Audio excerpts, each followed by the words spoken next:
Congress party తక్షణ పరిష్కరించాలని చెప్పి సిఐటిగా డిమాండ్ చేస్తున్నాము. గత అసెంబ్లీ ఎన్నికల ముందు కాంగ్రెస్ ఎన్నికల మేనిఫెస్టోలో మేము అధికారంలోకి వస్తే ఆశాలకు మేము ఫిక్స్డ్ వేతనం ఇస్తామని చెప్పి హామీ ఇచ్చారు. సంవత్సరం గడుస్తూ ప్రజాపాలన ఉత్సవాలు జరుపుకుంటున్నప్పటికీ ఆశాలకు సంబంధించిన 18,000 వేతనానికి ఫిక్స్డ్కు ఇవ్వడం లేదు. గతంలో ఇచ్చినట్టుగానే కేవలం 9,500 రూపాయలు మాత్రమే ఇస్తున్నారు. అంతేకాకుండా అనేక సర్వేలు ఎప్పటికప్పుడు అధికారులు చేయించుకుంటున్నారు.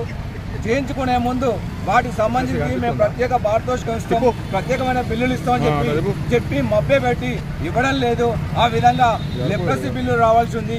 అట్లాగే ఎన్నికల డ్యూటీ చేసిన నిమిత్తము కేవలం కర్నూలు జిల్లాకు మాత్రమే ఎన్నికల డ్యూటీలకు సంబంధించిన డబ్బులు రాలేదు. అదేవిధంగా ఈ కనీస వేతనాలు కూడా అమలు చేయాలి, 26,000 ఇవ్వాలని చెప్పి మేము సిఐటిగా డిమాండ్ చేస్తున్నాం. దీంతో పాటు ఆశా వర్కర్స్ అందరికీ కూడా ఇన్సూరెన్స్ సౌకర్యం కల్పించాలి, అట్లాగే రిటైర్మెంట్ బెనిఫిట్స్ ఇవ్వాలని చెప్పి కూడా ఈ సందర్భంగా మేము డిమాండ్ చేస్తాం. పేరు మారెల్ల శ్రీలత, ఆశా యూనియన్ జిల్లా ప్రధాన కార్యదర్శిని. ఈరోజు రాష్ట్ర వ్యాప్తంగా మాకు 18,000 ఫిక్స్డ్ వేతనం ఇవ్వాలని అన్నయ్య కలెక్టరేట్ల ముందు మేము ధర్నా నిర్వహిస్తున్నాము. టీఆర్ఎస్ ప్రభుత్వం అంటే కాంగ్రెస్ ప్రభుత్వం చాలా మొండిగా ఉన్నది. ఎందుకంటే మాకు 2 సంవత్సరాల నుంచి పెండింగ్లో ఉన్న లెప్రసీ బిల్లులు ఇవ్వడం లేదు. అట్లాగే 2024 పల్స్ పోలియో బిల్లులు కూడా ఇవ్వట్లేదు.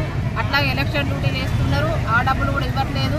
ప్రతి ఒక్కరు కూడా మాకు పెండింగ్లో ఉన్నవి వెంటనే ఇవ్వాలని చెప్పేసి 18,000 ఫిక్స్డ్ వేతనం, పిఎఫ్, ఈఎస్ఐ సౌకర్యం కూడా కల్పించాలని చెప్పేసి ఈరోజు తెలంగాణ రాష్ట్రంలో మొత్తం అన్ని కలెక్టరేట్లు దద్దరిస్తూ ఉన్నాయి.